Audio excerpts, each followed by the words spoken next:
성경을 함께 들고 주의 말씀은 내 발의 등이요 내 길의 빛이니이다. 아멘. 오늘 주시는 하나님의 말씀은 마태복음 제14장 22절 말씀부터 33절까지 있는 말씀입니다. 신약성경 24쪽입니다. 마태복음 제14장 22절. 예수께서 즉시 제자들을 재촉하사 자기가 무리를 보내는 동안에 배를 타고 앞서 건너편으로 가게 하시고 무리를 보내신 후에 기도하러 따로 산에 올라가시니라. 저물매 거기 혼자 계시더니 배가 이미 육지에서 술이나 떠나서 바람이 거스름으로 물결로 말미암아 고난을 당하더라. 밤 사경에 예수께서 바다 위로 걸어서 제자들에게 오시니 제자들이 그가 바다 위로 걸어오심을 보고 놀라 유령이라 하며 무서워하여 소리 지르거늘 예수께서 즉시 이르시되 안심하라 나니 두려워하지 말라.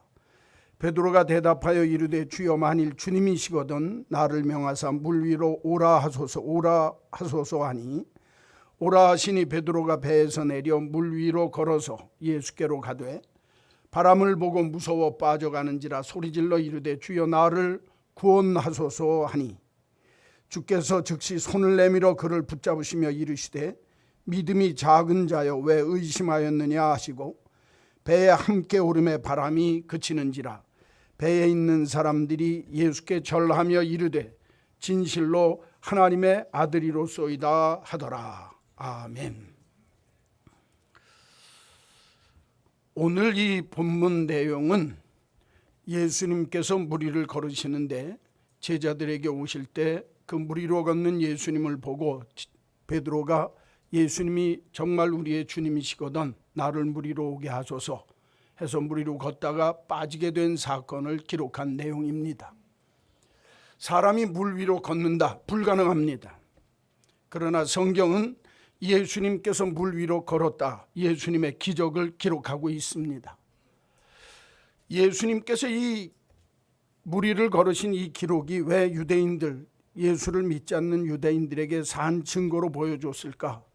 하나님이 인간의 이성을 초월해서 위대한 역사를 이룰 수 있다라고 하는 사실을 증거하면서 예수 그리스도 그분이 하나님의 아들 되심을 보여주는 그런 산 증거가 오늘 무리를 걸으신 예수님의 모습입니다.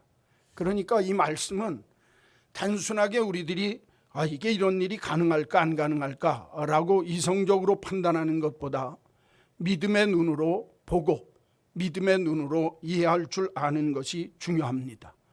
예수님께서 왕이신 예수님, 하나님이신 예수님이 물 위를 걸으시는 이 일조차 못하신다고 한다면 그분을 믿을 이유가 아무것도 없습니다. 그분은 이 땅 위에 기적을 행하실 수 있고 죽음을 극복하고 부활하신 주님 승천하시고 이 땅 위에 다시 오실 재림 예수로 오실 하나님 되시는 그분이시다 믿으면 무리를 걸으신 예수님에 대해서도 의심 없이 받아들일 수 있다 생각합니다.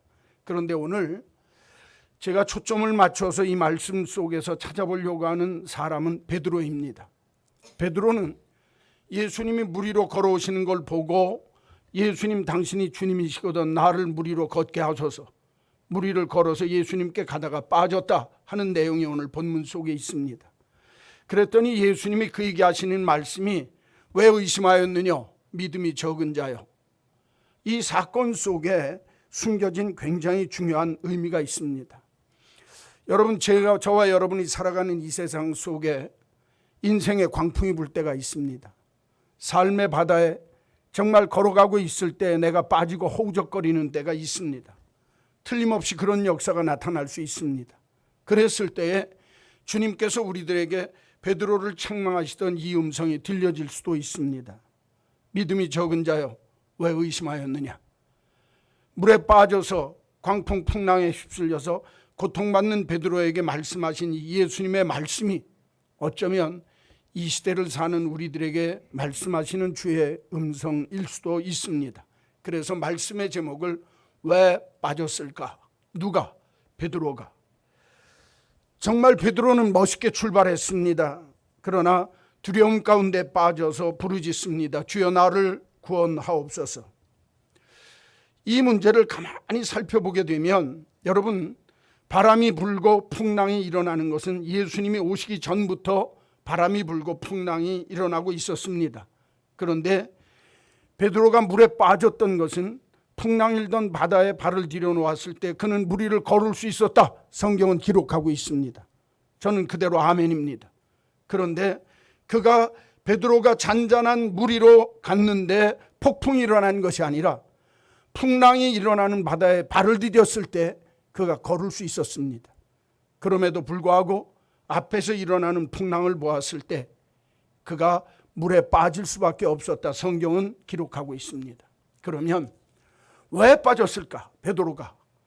이 문제를 우리가 깊게 생각하면서 오늘날 그리스도인으로 내가 이 세상 삶의 풍파, 삶의 바다에서 풍랑이 일 때 빠지기 쉽고 신앙에 무너지기 쉬워서 믿음이 적은 자요, 믿음에 대한 문제를 주님이 우리에게 말씀하실 수도 있겠다 생각하면서 이 문제를 잠시 하나님의 말씀을 생각하려고 합니다. 다른 말로 이야기하면 왜 빠졌을까, 믿음이 적은 자요 라고 할 때 믿음이 적은 자라고 하는 말뜻 속에서 우리들이 이 세상에서 믿음 생활을 하면서 영적인 의기소침이나 영적인 침체 속에 우리들이 어떤 문제 때문에 내 삶의 자리에 영적으로 움츠러들고 영적으로 침체하고 영적으로 의기소침해서 믿음이 적은 자같이 삶을 사는가 하는 문제에 대해서 함께 생각하며 은혜를 나누려고 합니다. 자, 22절에서 29절까지인데 설명은 제가 다 드렸습니다. 예수님께서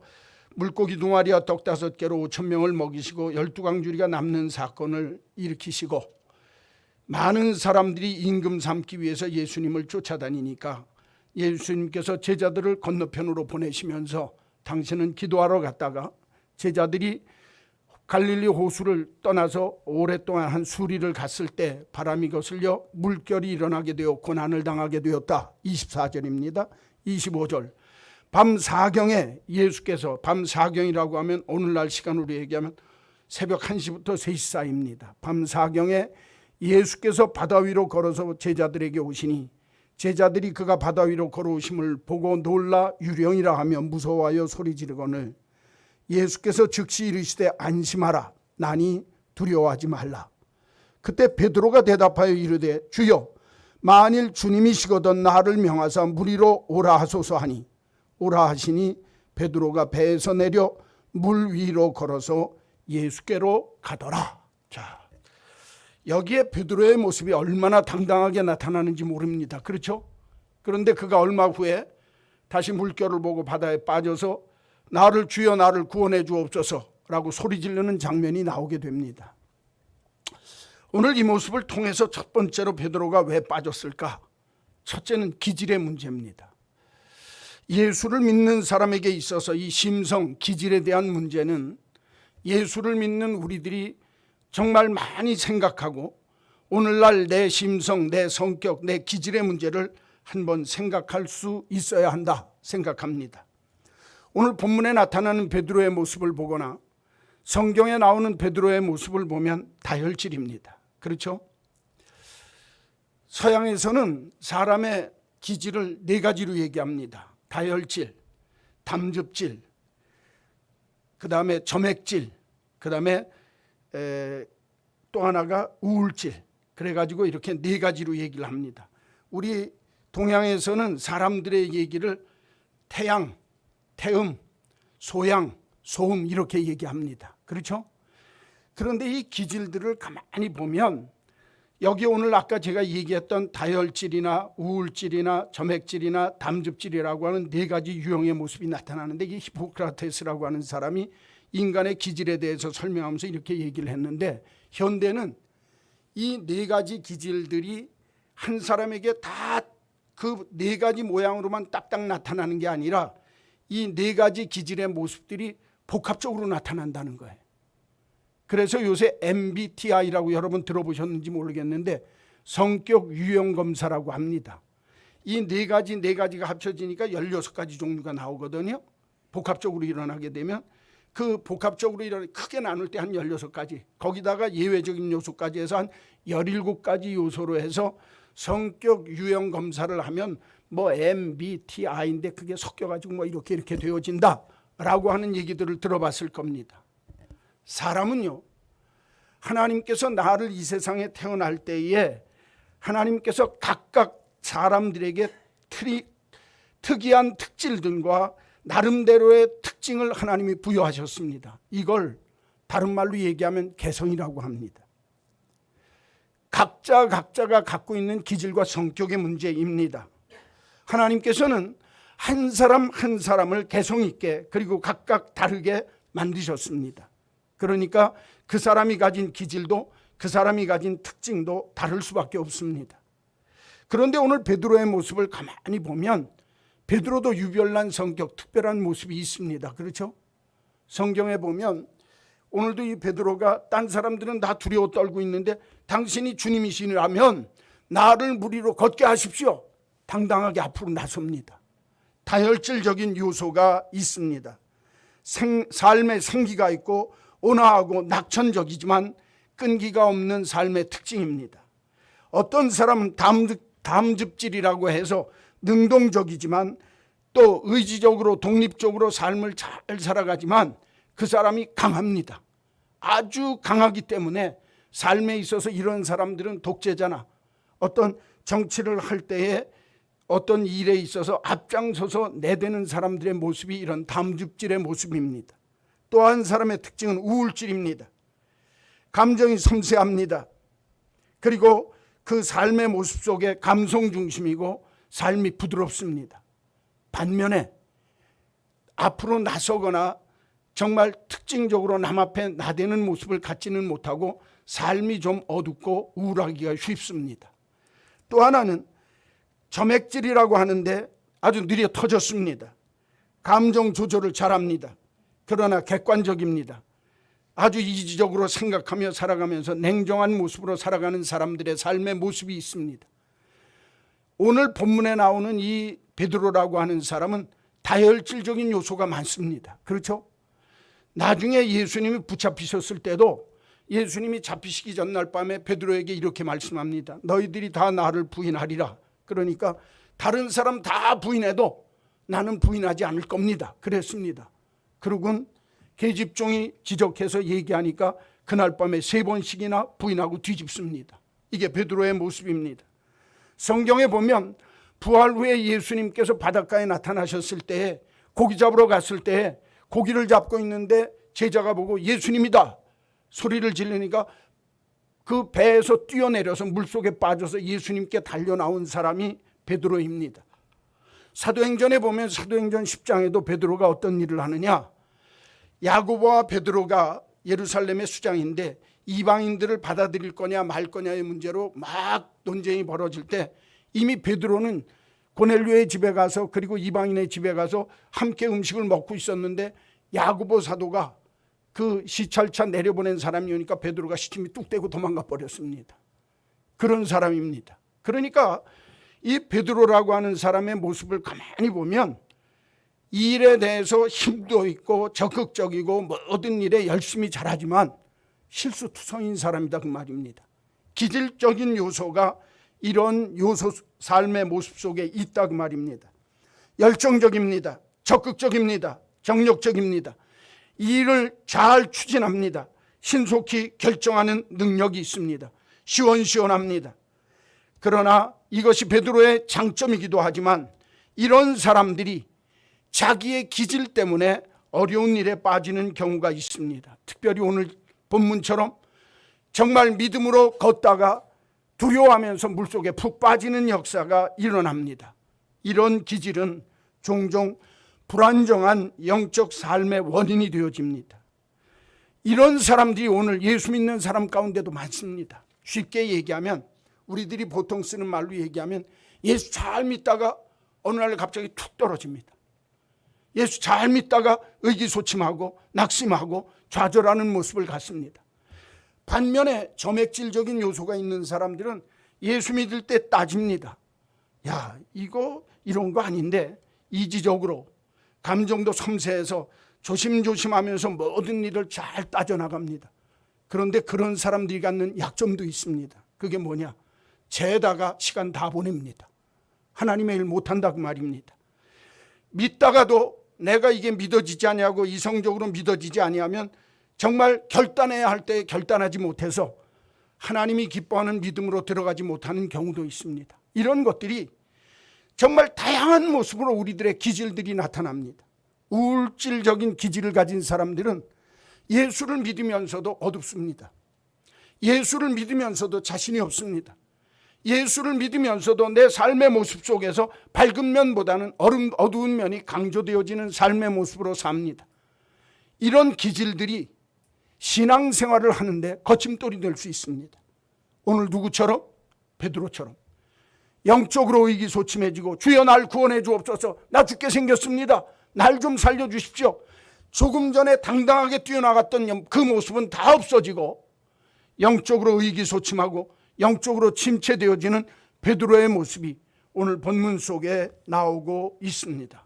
그러면 오늘 저와 여러분이 예수를 믿을 때 내가 가진 기질이 어떤지 아마 여러분들이 알 겁니다. 내가 활기차고 정말 적극적이고 행동하는 모습이 있던지, 아니면 섬세하고 감성적이고 우울한 모습이 있던지, 아니면 내가 의지가 강해서 내 의지를 갖고 모든 일을 대할 수 있다라고 독립적이고 자주적인 모습으로 점액질적인 요소를 갖고 있던지, 아니면 내가 이 땅 위의 삶을 살면서 담즙질처럼 내가 정말 땅 위의 삶의 모습 속에 내 모습 속에 섬세한 면은 있고 이런 면은 있어도 이런 다른 면이 부족할 때 내 기질 때문에 신앙적으로 손해보는 경우가 없었느냐 그 말이에요. 오늘 베드로처럼 이럴 때 우리들이 예수 믿는 사람들이 갖고 있는 이 기질과 성격의 문제를 어떻게 해결하면서 살 거냐 하는 문제가 굉장히 중요한 문제입니다. 여러분, 성경에 보면 사도 요한이 나옵니다. 그렇죠? 야고보와 요한의 형인 야고보와 요한을 예수님의 12제자 중에 예수님의 동생 야고보 말고 야고보와 요한이라고 하는 이 두 형제의 별명이 뭐냐면 우레의 아들이었습니다. 다른 말로 얘기하면 성격이 천둥번개 같았다 그 말입니다. 그런데 여러분, 요한복음을 보고 나중에 요한일서, 요한이서, 요한3서, 요한계시록을 보면 사도 요한이요 얼마나 사랑의 사람으로 변화되었는지 모릅니다. 예수님 예루살렘에 올라가시면 우리 형제들 좌편 우편에 앉혀주십시오, 그렇게 얘기하던 그 사도 요한이 얼마나 예수 안에서 변화되어졌든지 성경은 그를 사랑의 사도라고 얘기를 합니다. 이걸 보게 되어지면 기질이라고 하는 것은 하나님이 사람들에게 성격을 주실 때 그 성격은 변화받는 게 아닙니다. 내가 갖고 있는 성격과 기질은 그대로 있습니다. 여러분, 이성곤 목사가 급하고 열정 있고 뜨거운 게 폭 녹아져 갖고 예민하고 섬세하고 그렇게 못 삽니다. 저는 죽었다 깨나도. 예? 그럼 제가 가진 기질이 있습니다. 그럴 적에 성경은 뭐라고 말씀하시느냐? 사도 요한을 통해서 이렇게 합니다. 보라, 누구든지 그리스도 안에 있으면 새로운 피조물이라. 이전 것은 지나갔으니 보라, 새 것이 되었도다. 이성곤이가 그리스도 안에서 새롭게 되어진다고 그래서 내가 가진 기질이나 성품 자체가 완전히 뒤바뀌어서 다른 내가 되는 게 아니라 그 말이에요. 기질은요, 내 기질이 있습니다. 그런데 하나님이 그 기질을 선천적으로 타고난 기질을 성령께서 정말 감동을 통해서 그 기질이 변한 만큼 우리들의 기질을 바꾸시고 조정할 수 있다는 겁니다. 대표적인 예가 사도 요한입니다. 기질상의 약점은 하나님의 은혜를 통해서 보완되어지고 수정되어질 수 있습니다. 그래서 예수 믿는 사람이 막 급하게 성질내면서 살던 사람들이 예수 믿고 믿음 안에 있으면서 성품을 온화하게 내 성품에 정말 막 불같은 성격들을 잘 다스려서 사람들 앞에 하나님이 기뻐하는 삶의 모습으로 나를 조종하고 조절해 갈 수 있도록 성령님이 우리의 기질을 다스려 주실 줄로 믿습니다. 문제는 뭐냐? 내게 이런 기질과 성격이 있을 때 그 기질과 성격이 악한 마귀가요 내 기질의 약점을 압니다. 이성곤 목사는 살살 돋아갖고 성질만 확 불러일으키면 욱하고 튀어나올 거다. 예전에 제가 그랬습니다. 그런데요, 나이가 조금 들면서 이제는 훅 하고 나오기 전에 한번 죽입니다. 너 목사가 그럼 되냐? 너 조심해야 돼. 그래서 예전보다는 제가 욱하는 게 30대 목사하고 지금 60대 목사하고 조금 바뀌었습니다. 여러분은 아실는지 모르겠지만 그렇죠? 왜 그러냐? 기질이라 마귀란 놈은요, 하나님이 나에게 준 그 기질 속의 약점을 알아서 그 기질을 갖고 돌린다고 말이에요. 그럴 때마다 믿는 믿음의 사람들은 성령으로 말미암아 내 기질을 조금씩 다듬고 조금씩 하나님의 인도하심을 받고 성령님의 인도하심을 받으면서 내 기질을 좀 누그러뜨릴 줄 알아야 된다 그 말이에요. 우울질적인 성격을 가진 사람은 조금 밝고 긍정적인 모습으로 내 성격을 바꿀 줄 알고, 너무 밝고 적극적인 사람들은 내가 실수하기 쉬우니까 내가 이런 밝은 모습들 속에서 조금 신앙적으로 성숙해지면서 내 삶의 감성적인 요소가 다시 살아나고 내가 섬세하고 감정적인 모습을 내가 잘 다스릴 줄 아는 모습으로 자기를 바꾸어 갈 줄 알아야 된다 그 말입니다. 오늘 제가 이 말씀을 드리는 이유가 있습니다.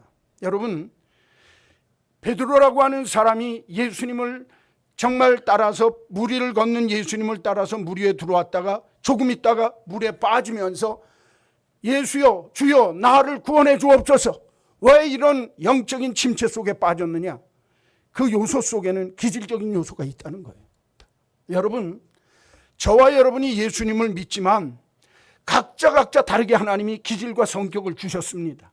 그럴 적에 이런 하나님이 내게 주신 근본적인 특징으로서의 기질과 이 성격들을 베드로처럼 점차 하나님 안에서 나를 다스려서 성령님의 인도함을 받고 하나님의 말씀 안에서 나를 잘 훈련시켜서 성숙하게 되므로 내 기질 때문에 영적인 침체가 오거나 내 기질 때문에 믿음의 손해를 보는 자 한 분도 없게 되기를 주의 이름으로 간절히 축원합니다.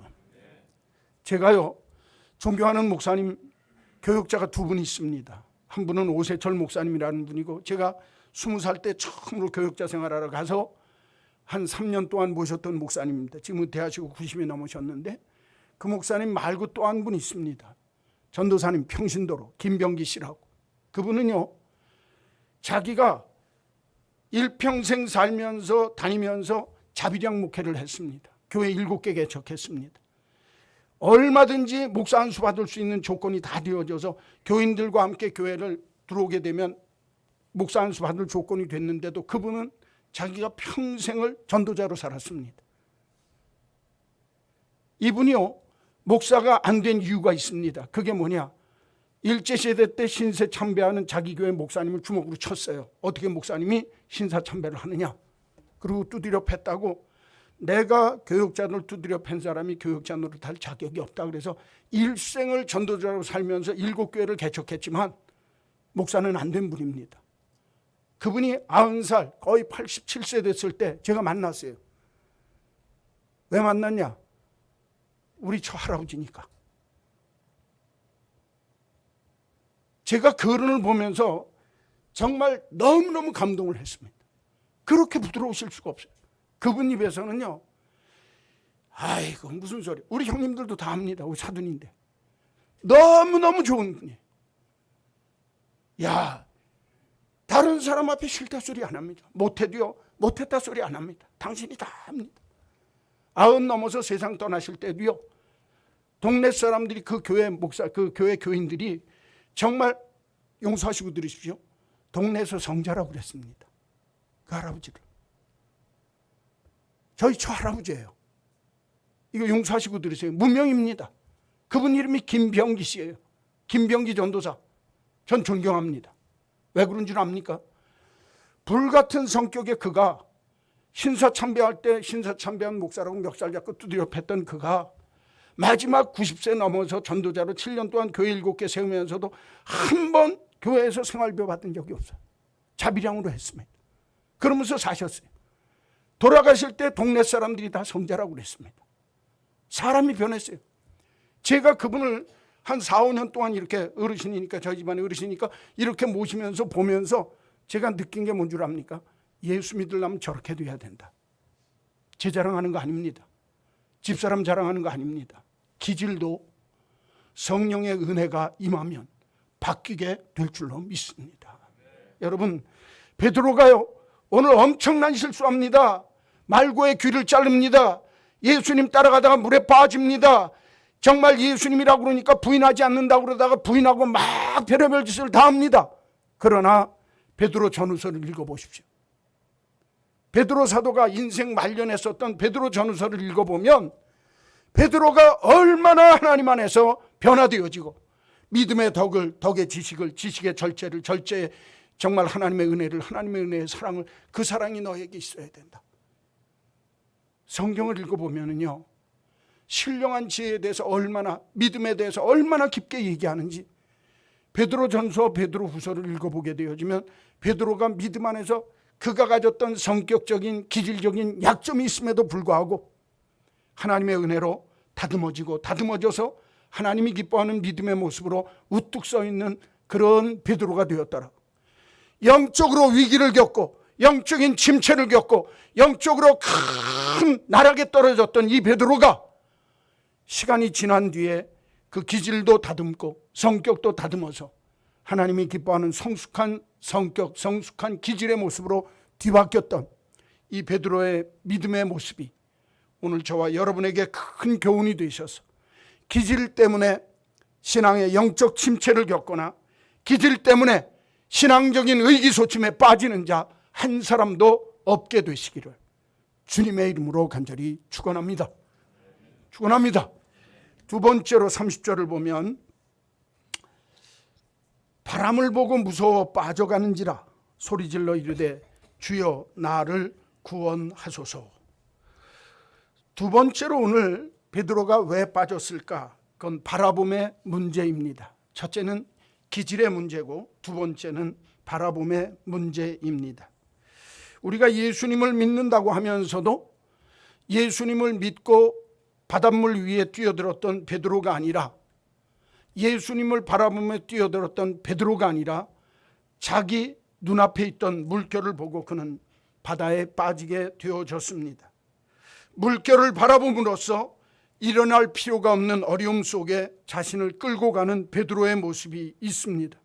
여러분, 베드로가 물결 위에 뛰어들기 전에 배 위에 있을 때는 물결이 풍랑이 심해서 사람들이 다 죽을까 봐 걱정하고 두려워했습니다. 그러나 여러분, 그 물결이 있는 바다에 예수님이 걸어올 때 베드로가 뛰어내렸을 때 그는 물 위를 걸었습니다.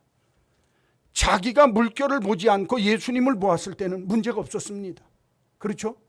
그런데 눈앞에 내가 이미 해결받은 그 물결을 다시 보게 되었을 때에 베드로는 물속에 빠지게 되었다. 성경은 그렇게 말씀합니다. 성난 물결, 성난 삶의 파도만을 보지 않아야 합니다. 우리들이 이 땅 위의 삶을 살면서 물결이 아니라 물결 뒤에 나를 부르신 예수, 물결 뒤에 나를 물 위를 걷게 하신 예수를 바라볼 줄 알아야 물 위에 빠지지 않을 수 있다. 성경은 가르쳐주고 있습니다. 믿음의 주요 온전케 하시는 이이신 예수 그리스도를 바라보라. 누구를 바라보라? 예수 그리스도를 바라보라. 그분은 내 믿음의 주가 되시고 그분은 나를 온전케 하시는 주님이시다. 여러분, 우리가 이 땅 위의 삶을 살 때에 삶의 풍파가 있습니다.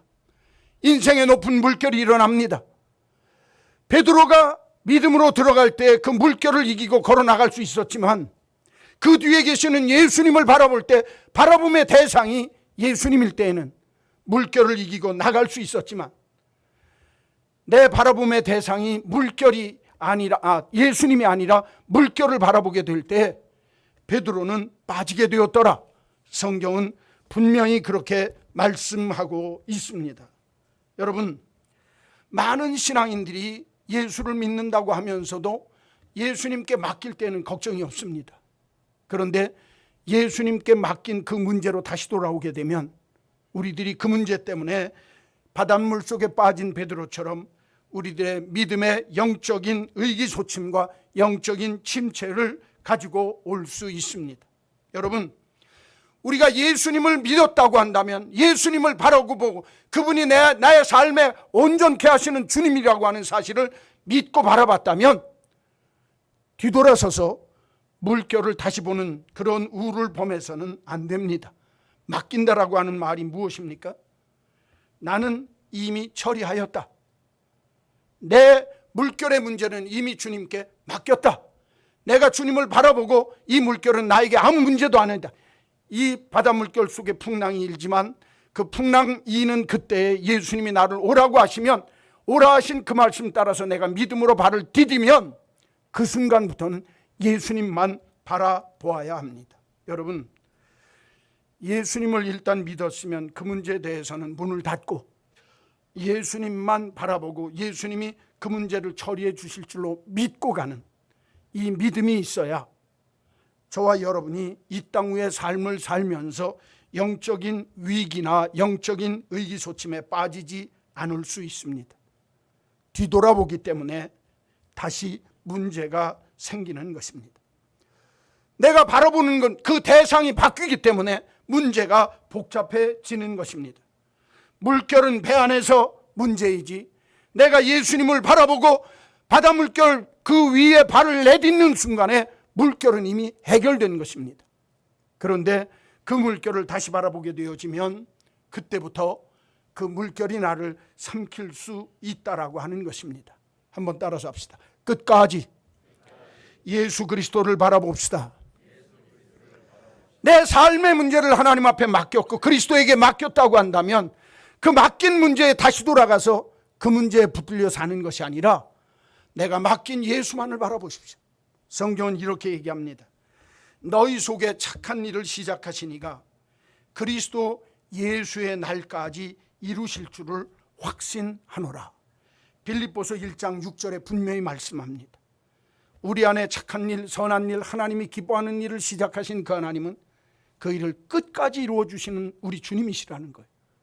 여러분, 물 위를 걷게 하신 예수님이 베드로를 물속에 빠져서 죽게 하시겠습니까? 이 믿음만 있으면 됩니다. 그렇죠? 물 위를 걷게 하시고 오라 하신 예수님이 그 베드로를 물속에 빠지게 하시겠느냐 그 말이에요. 아니라는 겁니다. 내가 바라볼 것만을 끝까지 바라보면 그 일을 시작하신 우리 주님은 끝까지 나의 문제도 책임져 주실 줄로 믿습니다. 톱 레이디라고 하는 사람이 이렇게 이야기를 합니다.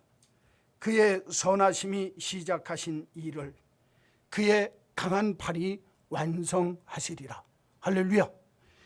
그의 선하심이 시작하신 그 일은, 하나님이 선하심으로 그 일을 시작하신 그분은 그의 강한 팔로 반드시 그 일을 이루어 주신다.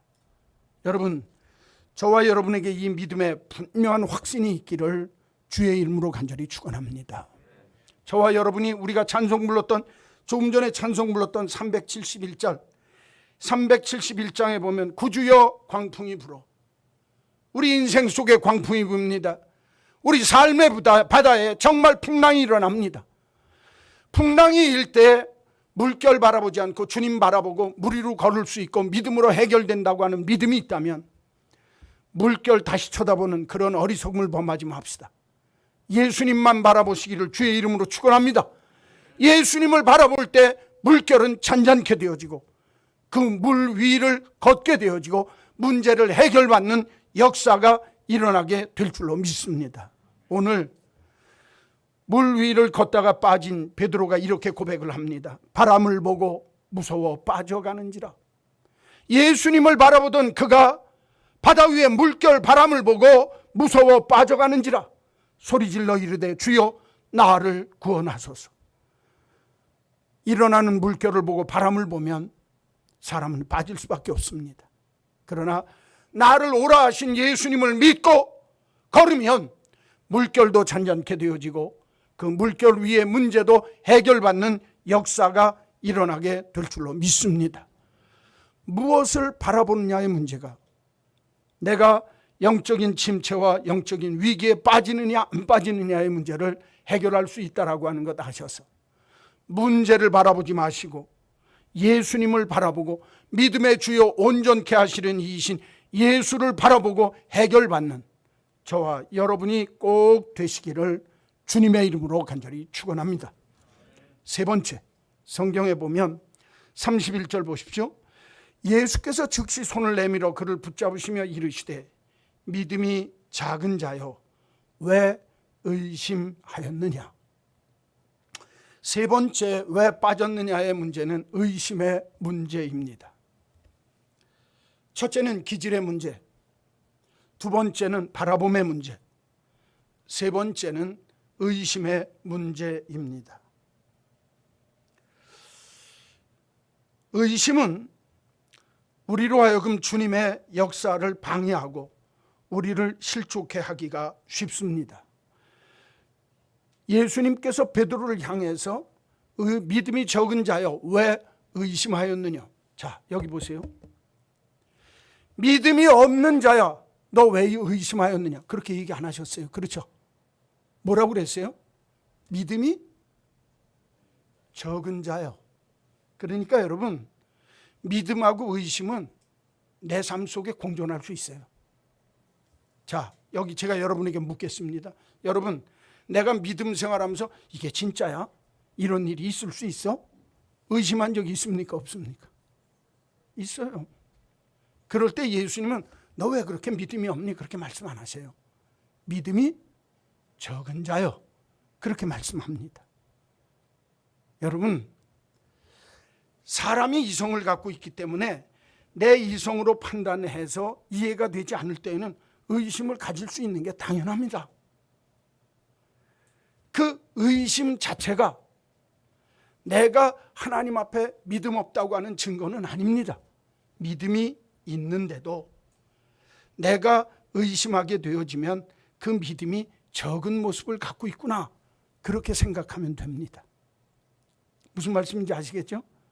왜 이 문제가 굉장히 중요하냐면 그리스도인에게 있어서 의심하고 불신앙은 동일한 게 아닙니다.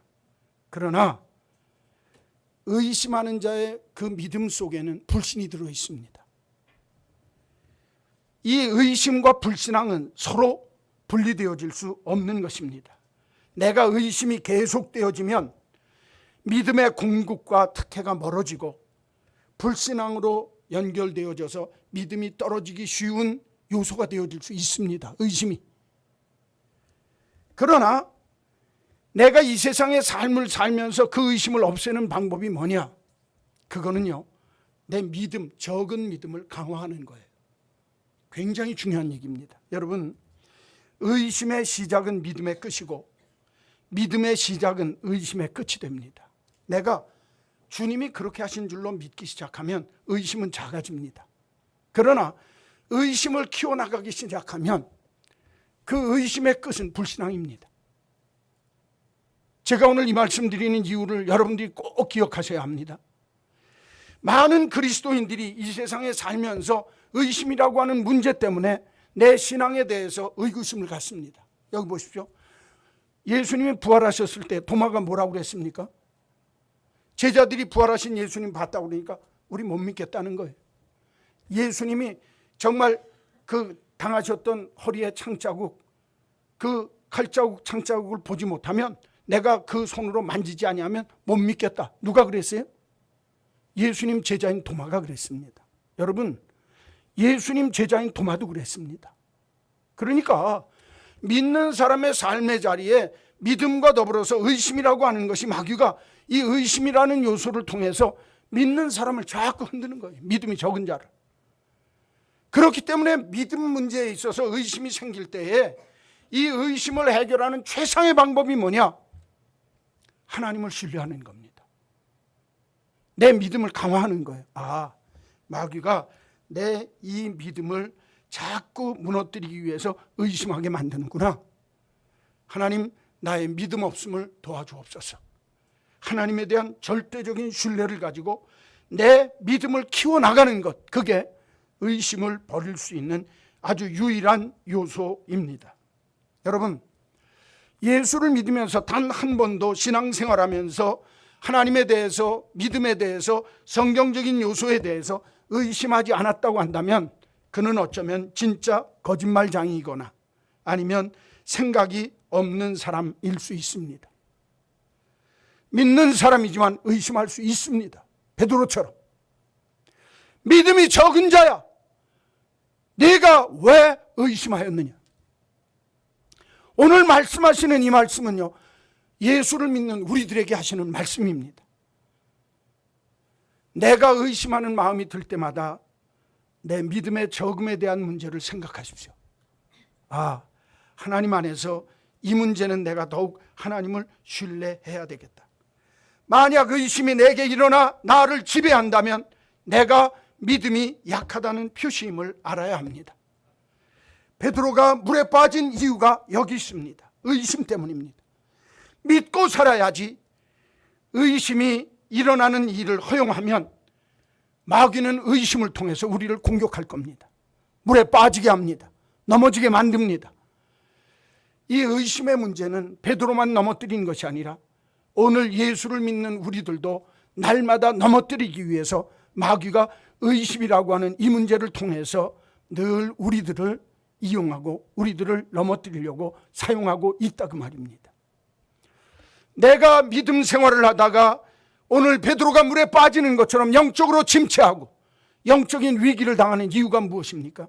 의심의 문제입니다. 이런 의심이 들 때마다 아직 내 믿음이 약하고 하나님에 대한 신뢰가 적구나. 한스 여사라고, 한스 스미스라고 하는 여사가 지은 그 책에 읽어보게 되어지면 의심은 마귀가 하나님을 믿는 사람들을 무너뜨리려고 하는 최고의 무기라는 겁니다.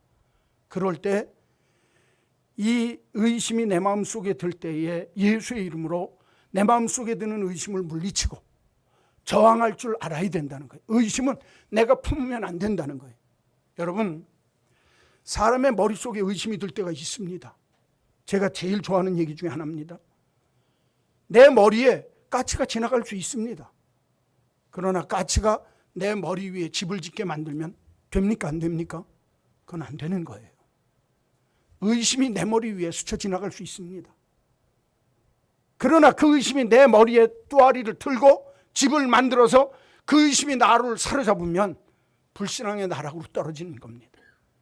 자, 오늘 말씀을 조금 길게 했고 어려운 얘기들이 좀 있어서 말씀을 좀 길게 했는데 요약하겠습니다.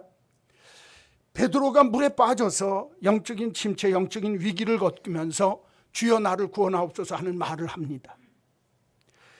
이 사건을 통해서 우리들이 배워야 할 중요한 교훈 세 가지가 있는데, 하나는 기질의 문제라는 거예요. 내 성격의 문제. 여러분, 성격 때문에 예수 믿으면서 영적인 위기를 겪거나 영적인 침체에 빠지지 않기를 주의 이름으로 축원합니다.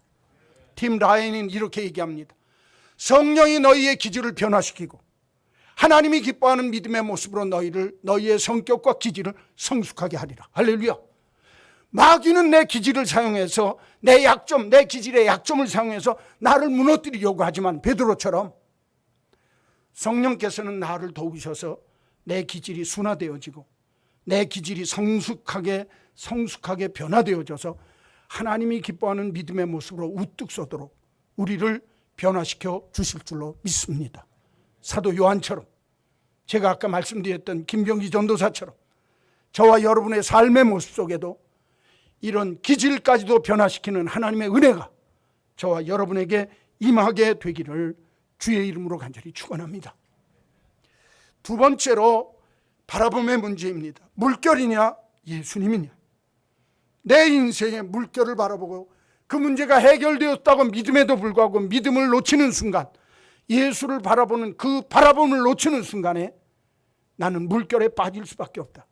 여러분, 인생의 물결이 칠 때, 바람이 불 때, 내 인생에 풍랑이 막 일어날 때 풍랑 보지 마십시오.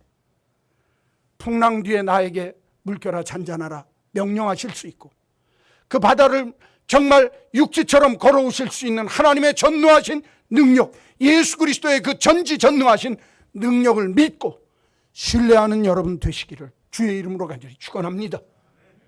의심의 문제가 일어날 수 있습니다. 믿음이 적은 자요, 의심하는 자가 믿음이 없다고 하는 게 아닙니다. 믿음이 적다는 겁니다. 의심이 내 머릿속에 지나갈 수 있습니다. 내 머리에 집을 짓고 자리를 잡지 못하게 하십시오. 나사렛 예수의 이름으로 물리치십시오. 그리고 성령님이 내 마음속에 하나님을 온전히 의지하게 하는, 하나님을 신뢰하는 믿음이 여러분들에게 있는 의심을 물리치고 하나님이 기뻐하는 역사를 통해서 풍랑이 일어나는 이 세상 속에서 잔잔케 하시고 문제를 해결하시는 하나님의 은혜, 우리 주님의 능력이 여러분과 함께해 주시기를 주의 이름으로 간절히 축원합니다. 축원합니다. 하나님 아버지, 우리가 이 세상에 살면서 베드로처럼 믿고 살아가다가 물속에 빠지는 역사가 일어나는 경우가 많이 있음을 고백합니다. 우리들의 기질 속에 이렇게 약점적인 요소가 있다 할지라도 하나님 안에서 성령님의 능력을 통해서 우리 기질의 약점들이 변화되어져서 기질이 변한 것만큼 보일 정도로 성숙하게 뒤바꿔 주시고 조종하셔서 하나님이 기뻐하는 믿음의 모습으로 뒤바뀔 수 있도록 축복하여 주옵소서. 내가 이 세상 살면서 물결을 바라보지 않고 예수님을 바라보므로 내 안에 선하고 착한 일을 시작하신 그분이 그의 강한 팔로 주님을 바라보기만 하면 끝까지 선하고 복된 일을 온전히 이루어 주실 줄로 믿습니다 하는 이 믿음을 가지고 사는 하나님의 백성들 되게 하셔서 인생의 바다에 빠지는 자 한 사람도 없게 하여 주옵소서. 내 삶의 자리에 의심이 들 때마다 나의 믿음 조금을 인정하고 하나님 앞에 늘 온전히 신뢰하는 온전한 믿음의 길로 한 걸음 두 걸음 나아가 베드로처럼 물속에 빠지는 자가 아니라 베드로 전후서에 나타나는 베드로의 모습으로 뒤바뀌어지는, 의심이 변하여 확신으로, 의심이 변하여 신뢰로 뒤바뀌는 그런 믿음의 사람들 되게 하셔서 영적인 침체와 영적인 위기 속에 빠지지 않도록 우리들의 믿음을 붙들어 주옵소서. 예수님의 이름으로 기도하옵나이다. 아멘. 찬송가 213장 1절과 4절 부르시면서 봉헌하겠습니다.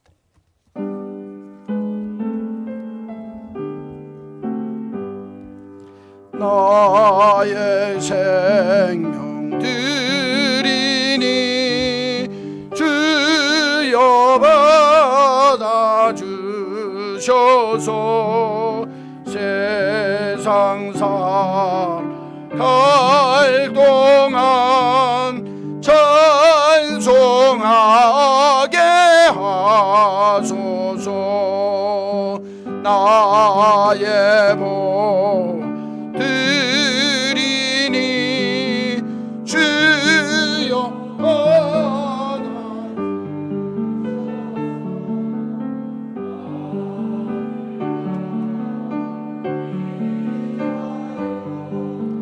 주 뜻대로 쓰소서.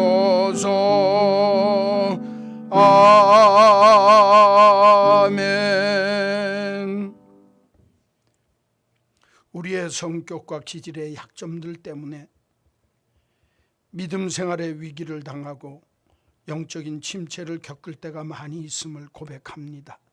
주님, 베드로를 새 사람 새 기질의 모습으로 가진 것처럼 완전히 뒤바꿔 주셨던 것처럼 우리의 아들 사도 요한을 사랑의 사도로 뒤바꿔 주셨던 것처럼 오늘 이 시대를 살면서 우리의 기질 속에 있는 약점과 성격적인 단점들 때문에 믿음의 모습이 손해보지 않도록 성령이여 오셔서 우리의 기질과 성격을 다듬어 하나님이 기뻐하는 성숙한 인격의 모습으로 뒤바꿔 주옵소서.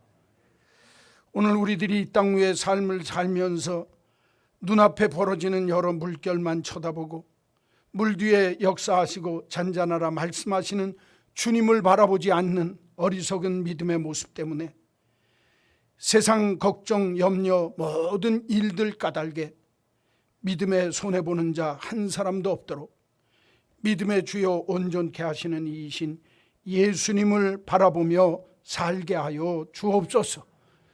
의심이 내 삶의 자리에 정말 들어올 때마다 믿음이 적은 자여 왜 의심하였느냐, 주님의 음성을 듣고 의심을 물리치는 하나님을 신뢰하는 강한 믿음, 온전히 하나님을 신뢰하는 믿음으로 의심을 물리치는 자 되게 하여 주옵소서. 그래서 믿음으로 세상을 이기게 하시고, 믿음으로 우리의 삶의 고난을 이기게 하시고, 믿음으로 우리의 삶의 고통을 이기는 자들이 되게 하여 주옵소서. 오늘도 이 믿음의 확신을 가지고 주님 앞에 섰습니다. 주님의 말씀을 듣는 자에게 성령이 오셔서 감동하시고 저와 함께 하셔서 날마다 하나님이 나와 동행하심을 확신하며 사는 복 있는 자 되게 하여 주옵소서. 주님 앞에 물질을 구별하여 드립니다. 정직한 11조, 찾아서 드리는 감사의 예물, 정성 다하는 주일헌금을 주께 드려온즉 이 예물이 주께 연락되기를 원합니다. 하나님이 기뻐하는 예물, 하나님의 나라와 어려운 이웃들을 위하여 귀하게 쓰임받는 복된 예물들이 되게 하여 주옵소서.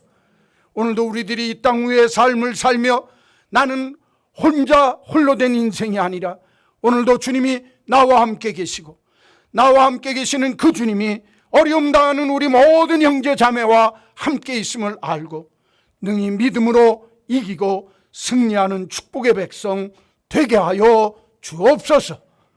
예수님의 이름으로 기도하옵나이다. 아멘. 우리 구주 예수 그리스도의 크신 은혜와 하나님 아버지의 만극하신 그 크신 사랑하심과 성령님의 감화, 감동, 역사, 교통하심이 이 땅 세상 물결 풍랑 까닭에 물 위에 빠져 정말 영적인 침체와 위기 속에서 죽게 되었을 때 나를 향해 바라보시는 예수님, 나를 위해 오시는 그 예수님을 잊지 않고 빠지지 않고 주님과 더불어 승리의 길 걸어가기로 마음속에 다짐하는 한마음 온 믿음의 식구들 머리 위에 이제로 영원히 있을지어다. 아멘.